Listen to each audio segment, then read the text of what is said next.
are going to solve a proper question of financial statement. Financial statement क्या था हमारा? Final statement, जिसके अंदर हम trading account, profit and loss account and balance sheet तीनों एक साथ बनाते हैं, वो क्वेश्चन हम यहाँ पे करने जा रहे हैं। तो without wasting time let's start the question. Question आपकी स्क्रीन पे फ्लैश हो रहा है। सबसे पहले हम trading and profit and loss account prepare करेंगे। उसके बेस पे जब हमारा ग्रॉस प्रॉफिट आएगा और नेट प्रॉफिट आएगा, उसके बेस पे फिर हम बैलेंस शीट बनाते हैं। यूजुअली हम ऐसे ही करते हैं। तो हमारे पास सबसे पहले हम ट्रेडिंग अकाउंट बनाना स्टार्ट करते हैं। और ट्रेडिंग अकाउंट क्या होता है?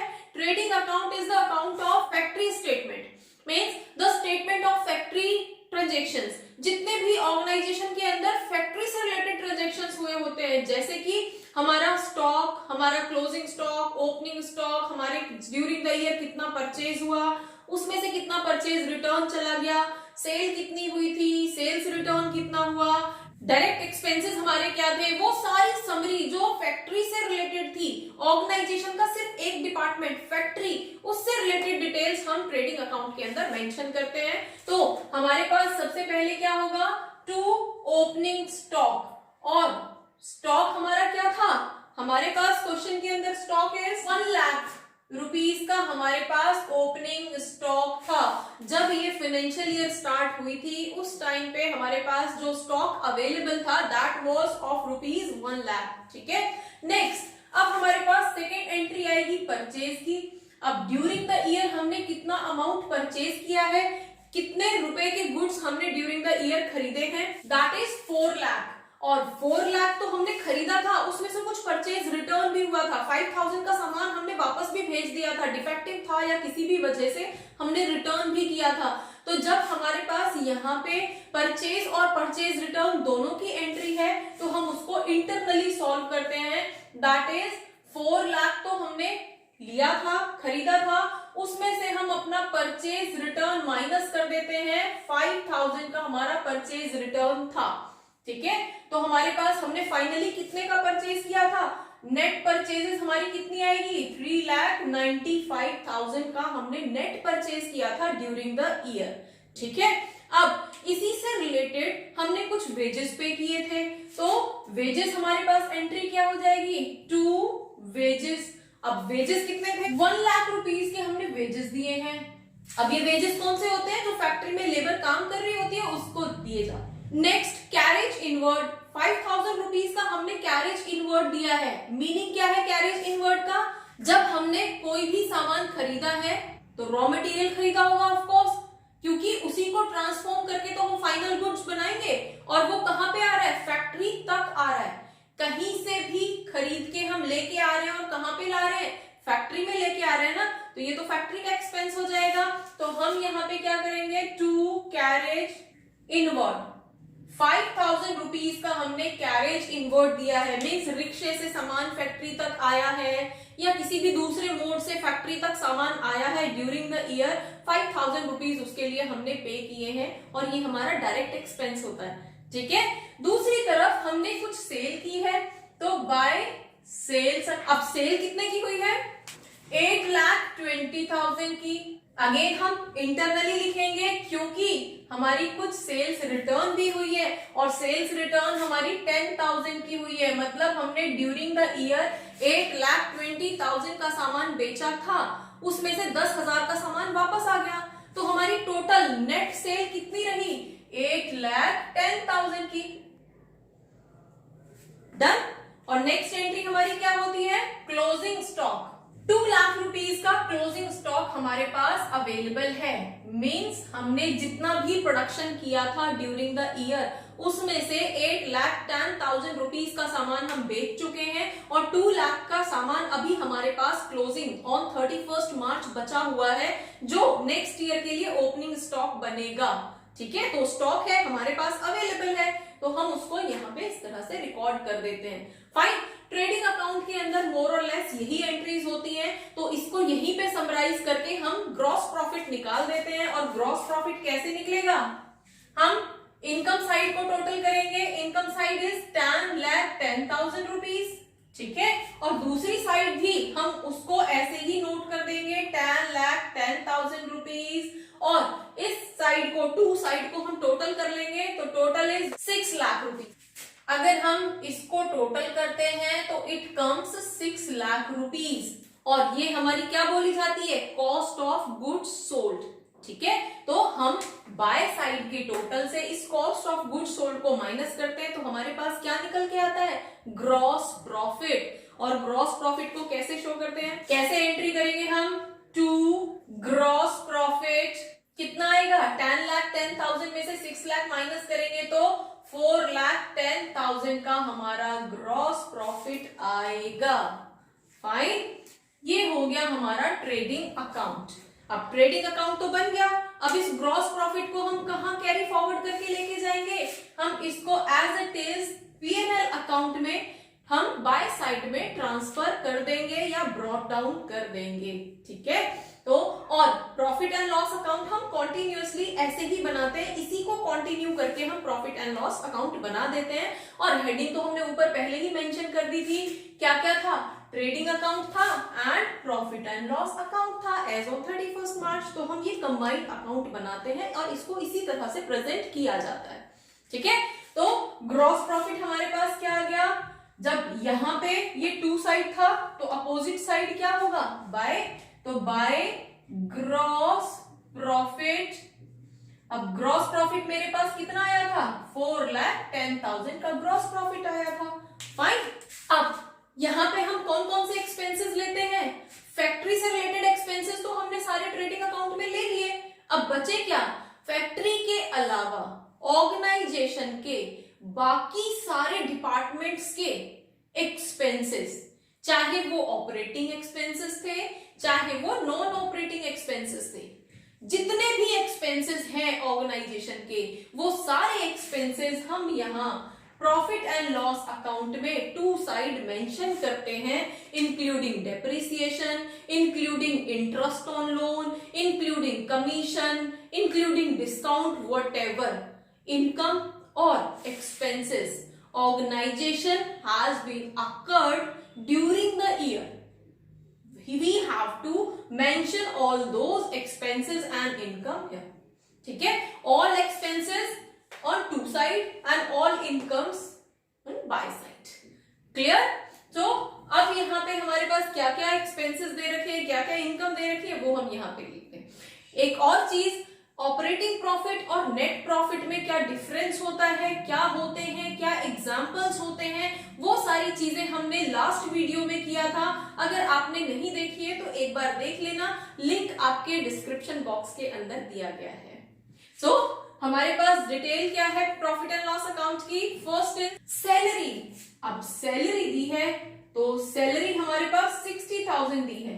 हमने वेजेस लिया था ट्रेडिंग अकाउंट में, वेजेस किसको दिए जाते हैं, वेजेस और सैलरी में डिफरेंस क्या होता है, वेजेस हमारे लेबर को दिए जाते हैं, जैसे कि हमने पीस रेट के अकॉर्डिंग दिया है, हमने उनके वर्किंग आवर्स के अकॉर्डिंग दिया है, वो वेजेस होता है। और जो मंथली बेसिस पे आपको फिक्स्ड सैलरी दी जाती है, फिक्स्ड अमाउंट रेम्यूनरेशन दिया जाता है ऑर्गेनाइजेशन की तरफ से, उसको सैलरी बोला जाता है।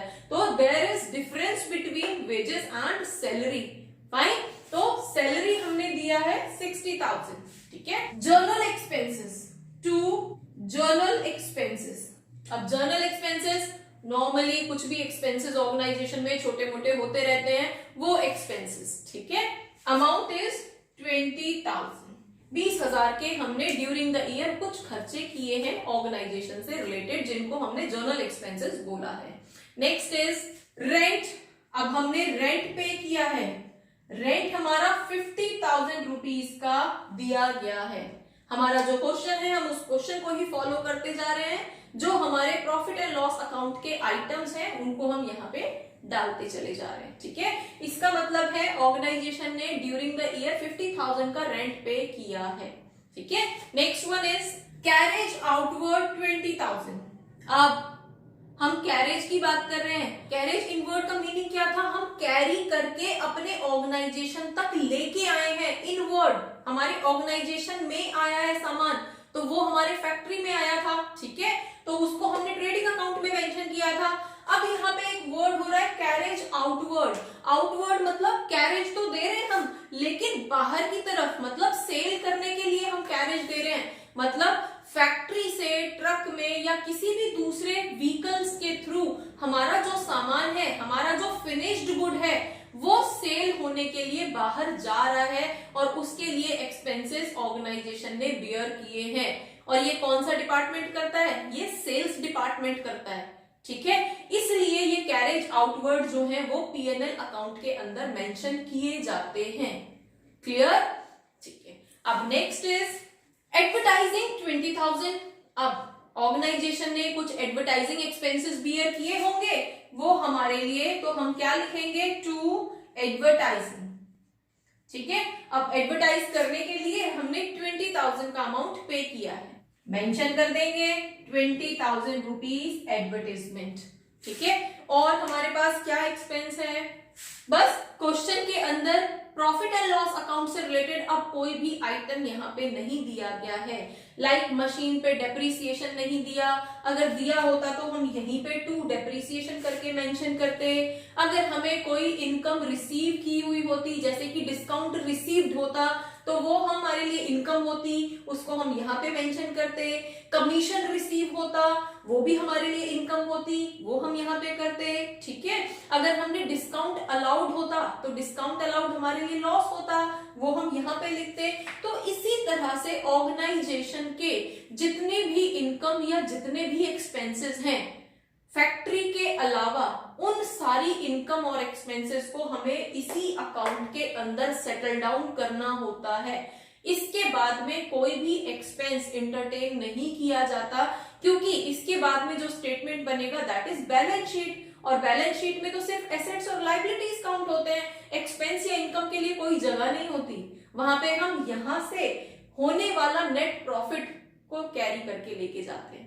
ठीक है, तो जब हमारे पास और आइटम्स नहीं है तो हम अपनी नेट प्रॉफिट यहाँ पे कैलकुलेट कर लेते हैं। कैसे कैलकुलेट करेंगे? बैलेंसिंग कर लेंगे हम। अब इस साइड और दूसरा कोई आइटम है ही नहीं, तो हमारे पास टोटल क्या रहेगा? 4,10,000। हम इसको यहीं पे नोट कर लेंगे, 4,10,000। अब इसका टोटल हमारे पास कितना आता है? अब इस साइड का टोटल आ रहा है हमारा 1,70,000। तो जब हम 4,10,000 से 1,70,000 माइनस करेंगे तो हमारे पास अमाउंट रिमेन्स 2,40,000। और अब ये क्या आया है? To net profit. क्लियर? अब ये हमारे पास यहाँ पे नेट प्रॉफिट आया है। अब इसी के बेस पे हम बैलेंस शीट प्रिपेयर करेंगे। तो बैलेंस शीट का फॉर्मेट हमारे पास क्या होता है?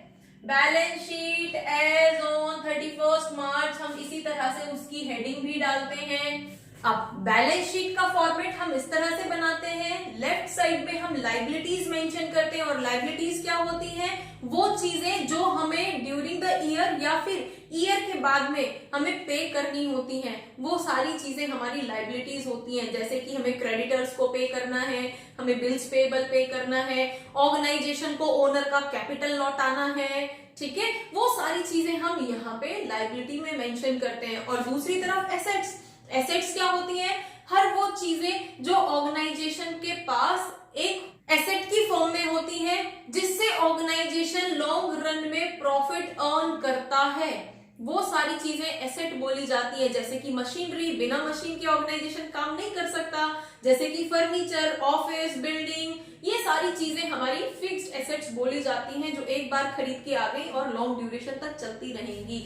ऐसे ही कुछ करंट एसेट्स होते हैं जो ड्यूरिंग द ईयर हमारे कैश में कन्वर्ट हो जाते हैं, जैसे कि हमारा स्टॉक, जैसे कि हमारा बिल्स रिसीवेबल, जैसे कि हमारे डेटर्स, उनसे हमें कुछ मंथ्स के अंदर पैसा आ जाएगा। वो सारी चीजें हमारी करंट एसेट्स बोली जाती हैं। तो एक एक करके हम उन सारी चीजों को लिखते हैं। लायबिलिटी में सबसे पहले हम कैपिटल लिखते हैं। तो कैपिटल हमारा कितना है? 3,60,000। अब यहाँ पे और भी एडजस्टमेंट होनी है, तो हम यहाँ पे इस तरह से मेंशन करेंगे। अब यहाँ पे हम नेट प्रॉफिट, अब नेट प्रॉफिट हमारा कितना था? 2,40,000 हमारा नेट प्रॉफिट था, उसे हम यहाँ पे प्लस कर लेंगे। डन।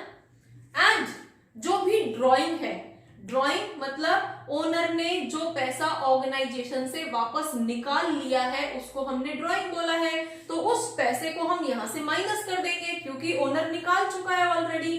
देन तो फाइनली एक फिक्स्ड लायबिलिटी, एक लॉन्ग टर्म लायबिलिटी, जो मेन लायबिलिटी है ऑर्गेनाइजेशन के ऊपर, ओनर ने जो कैपिटल इन्वेस्ट किया था वो, ठीक है, तो उसका कितना अमाउंट आया, 3,60,000 तो उसने इन्वेस्ट किए थे, 2,40,000 का ऑर्गेनाइजेशन को प्रॉफिट हुआ है, वो भी तो ओनर को ही जाएगा, एंड 40,000 ओनर ने ऑलरेडी निकाल लिए थे, तो उसको हम यहां से माइनस कर देंगे। तो फाइनली एक बड़ा अमाउंट जो ओनर को ऑर्गेनाइजेशन को लौटाना है, दैट इज 5,60,000 रुपीज, ठीक है। नेक्स्ट इज जो हमें लायबिलिटी क्वेश्चन के अंदर नजर आ रही है, दैट इज क्रेडिटर्स। अब क्रेडिटर्स हमारे शॉर्ट टर्म लायबिलिटी होती है, दैट इज ऑफ 50,000 रुपीज। अब इससे ज्यादा कोई लायबिलिटी क्वेश्चन के अंदर नहीं दी गई है, तो अब हम एसेट्स की तरफ आते हैं। एसेट्स हमारा सबसे पहले जो दे रखा है क्वेश्चन में, that is plant and machinery. तो मशीनरी हमारी दे रखी है 70,000 रुपीज की मशीनरी लगाई थी, ठीक है, वो हमारा एसेट है। और अगर डेप्रिसिएशन यहाँ पे चार्ज किया होता तो डेप्रिसिएशन को हम उसमें से माइनस कर देते। देन डेटर्स दिए गए हैं हमें 3 लाख रुपीस के, तो डेटर्स भी हमारा करंट एसेट्स है, that is of 3 lakh rupees, ठीक है। Next one is cash 40,000, organisation के पास जो कैश अवेलेबल है that is 40,000 rupees, and closing stock, अब स्टॉक है हमारा एसेट ही तो है, नेक्स्ट ईयर काम आएगा, तो हमारे लिए क्लोजिंग स्टॉक हम यहां पे फिर से लिखते हैं, ठीक है, and that is of 2 lakh rupees. इससे पहले हमने क्लोजिंग स्टॉक कहां पे लिखा था, ट्रेडिंग अकाउंट के अंदर, ठीक है, क्योंकि स्टॉक है और हम फैक्ट्री की बात कर रहे थे, और यहाँ पे हम एसेट की बात कर रहे हैं, तो ये बचा हुआ स्टॉक हमारे लिए एसेट है, नेक्स्ट ईयर काम आएगा, ठीक है, तो वो हमारे लिए एसेट है और उसको हम यहाँ पे मेंशन करते हैं। क्लियर। अब इससे ज्यादा हमारे पास कोई डिटेल नहीं है, तो हम यहाँ पे टोटल कर देते हैं, और ये जरूरी है कि हमारी जो लायबिलिटीज हैं वो एसेट्स के इक्वल आनी चाहिए। अगर नहीं आई है इट मीन्स हमारा क्वेश्चन कहीं गलत हो गया है। तो एक बार चेक कर लेते हैं। इस साइड का टोटल आता है 6,10,000 रुपीज, और इस साइड का भी, दोनों ही side assets and liabilities are of 6,10,000 rupees. मतलब हमारे एसेट्स हमारी लायबिलिटी से मैच हो चुके हैं। इट मींस हमारी जो क्वेश्चन था, हमारी जो कैलकुलेशन थी, दैट इज ऑल करेक्ट। तो होपफुली आपको समझ आया होगा कि फाइनल स्टेटमेंट हम कैसे प्रिपेयर करते हैं, हम trading account, profit and loss account और बैलेंस शीट को कैसे बनाते हैं। For adjustment entries, keep watching, keep learning. Thank you.